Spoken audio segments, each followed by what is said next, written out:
All right, we're taking a look at the top 25 Junkwax era cards sold on eBay August 2024. My criteria has to be a card that was issued 87 through 1994. Those are the years I consider Junkwax. If you differ, let me know in the comment section. I'm always open to changing those. No duplicated cards, so I can't have two cards of the same. Like for example, 1989 Upper Deck Griffey's. But if there's one that's signed by Griffey, or a variant, which that card doesn't have a variant, but if there was, that's fair game to be on this list twice. Also, they need to be graded and raw cards. So, I should say graded or raw cards. No filters based around that. It's because in some of the different series that I have based around top 25, like non-sports, there's going to be a lot of sales that are raw. So, with that out of the way, I do want to give a shout out to the video sponsor, which is going to be On Mantle, a social media platform for card collectors. I thought it fit pretty well that there's a 1993 Finest post, and Evan over here talks about how he pulled this 1993 Jordan as a kid and then got it graded. It came back a PSE 10, which is awesome, especially having a childhood card, and that's a pretty big, expensive card as well. But with that being said, imagine like a Twitter or Instagram just for collector content. You don't have to deal with political debates. I know that's the season right now, or any other junk that you see on social media if you just want to focus on cards. Now, the link to join me on Mantle is in the description and pinned to the comment section. It's 100% free to sign up, and they are supporting the channel by sponsoring a bunch of videos this month. So I do use the platform as well. This is a satchel page that I posted. I know it's not Junkwax era, but I don't have any cards in the Junkwax era within my personal collection. Otherwise, I would share it. So if you guys want to help support the channel, join on Mantle. It's 100% for free, and I'd like to have them around for a while as a sponsor. So with that being said, let's take a look at number 25, which is a 1987 Leaf Barry Bonds. There's only 102 PSA 10s, and sold price on this one $3,178. The first time I did the series, I was surprised how expensive these are in 10s, but those black borders are tough. Up next, we have a 1993 Finest Refractor of Nolan Ryan. First year Finest, I believe last season of Nolan Ryan's career.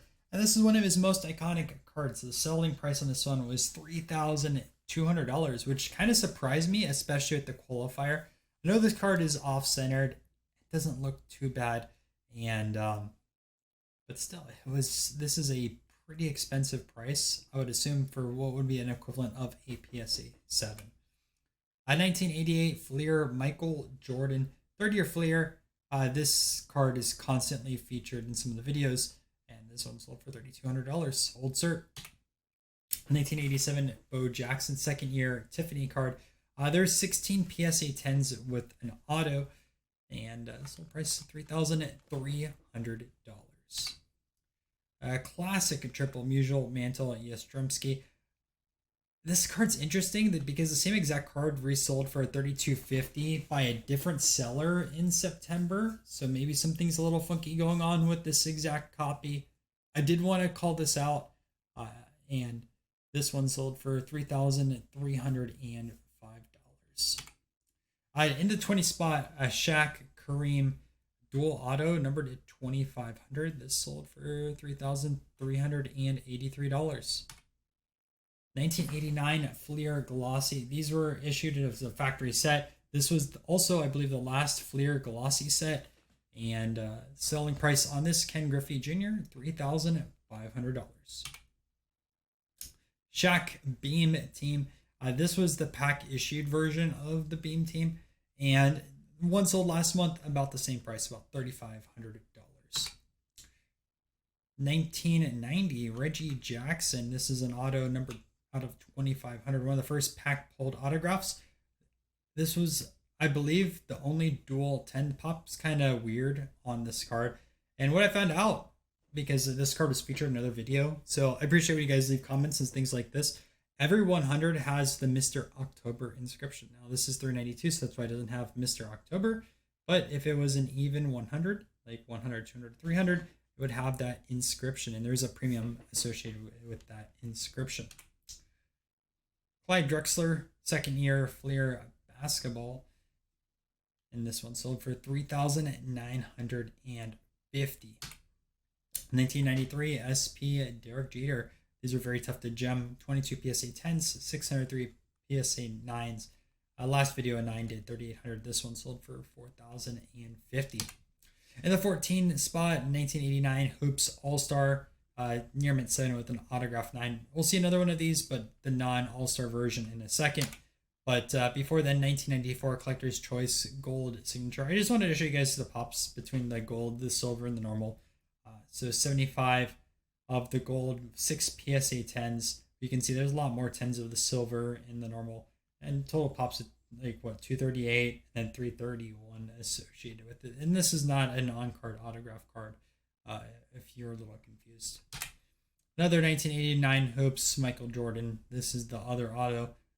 Taking a look at the autographs, I kind of like this autograph better than this one. This one, I don't know if it should have gotten the 9, because it seems like it's not the best quality auto. This one looks way better. But regardless, $4,883. Although this is probably the better card. 1992 Fleer Team Leaders. These were inserted into 1992 Fleer Rack Packs. $5,200 on this PSA 10 colored bordered. I assume that these are going to be pretty tough to gem. And then also in the 10 spot, we have Michael Jordan, 1991-92 Hoops. Sold price on this one slightly under $6,000. I want to jump into some honorable mentions really quick before we continue moving forward. First, 1992-93 Stadium Club members only factory sealed with all of the Beam Team cards. There's 12,000 sets issued of these, and I think there's 21 Beam Teams. So you get all those in there, plus all those other Junkwax members only cards. But this sold for $1,150. I don't know how easy it is to gem those Beam Teams that are out of those sets. I assume a lot of them are going to be bricked. 1987 Greg Maddux Dual 10. There's 15 10s with autos out there, and this is one of Greg Maddox's best cards. I used to own a Tiffany, but I sold it a while back. Didn't leave a bullet point on this one. Apologize, but 1990 Legends Magazine. I inserted hand cut. I'm not too familiar with this card, so if someone that does know a little bit more about Jordans, let me know. I'll be honest with you guys, I meant to research this one before recording, and I didn't, so I'll let the community crowd research this one. All right, 1988 Fleer sticker Jordan in a PSA 9. This one sold for $3,100, which kind of surprised me that these stickers essentially outsell the non-sticker versions in the set, but I assume they're just very condition sensitive. 247 PSA 9s and 12 PSA 10s. I did cover this earlier, but you don't really see two 9.5s going to auction, and I had to share this one. This lot sold for about $8,900. All right, we're jumping into the top 10. I know I already showed 10, but in the 9 spot, we have over here. In the 9 spot, we have the starting lineup 1-on-1, and you can see this right over here against Isaiah Thomas. This one sold for $6,000. What I did see is there's another 10 that sold for $4,000. That's quite a big range in those 10 prices. In 1989, Griffey Pristine 10 over here, one grade away from the perfect black label. And these cards were potentially printed after 1989. I don't know for sure if it was this exact copy or not. But just an interesting fact I've learned. 1992 Stadium Club Beam Team, Michael Jordan. This is the pack inserted Beam Team. This card's almost on every episode. Last video attended 4750. This one did 6128. Another Michael Jordan 1994 Finest Refractor. Second year Finest Refractor. There's 41 PSA 10s. That doesn't include the coating pop. And a coating 10 last video did 4950. This one sold for 6,500. 1987 and Dale Ellis. Second most 3-pointers all time when he retired. There is a pop 11 PSA 10. $75.75. 1981 Michael Jordan baseball autograph. This is most famous baseball card, $7,600. Shaq members only in a PSA 10. This was the set version, so not pack inserted, $77.89. And the number 2 spot, this is a pre-SGC slab. I don't know if they would honor it today, but I will say between this Mantle and Griffey, some of these were signed post being pack pulled. And I showed you guys a 5 last video. That one sold for $6,100. This one sold for $9,500. Now you're probably wondering what the number 1 is. It's the Frank Thomas no name on front. Most famous error card in the hobby, in my opinion. Multiple cards were impacted by this print defect.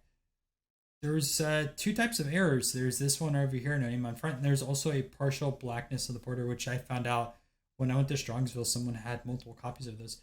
5 sold last video for $6,500, and essentially this 8 was doubled in price. So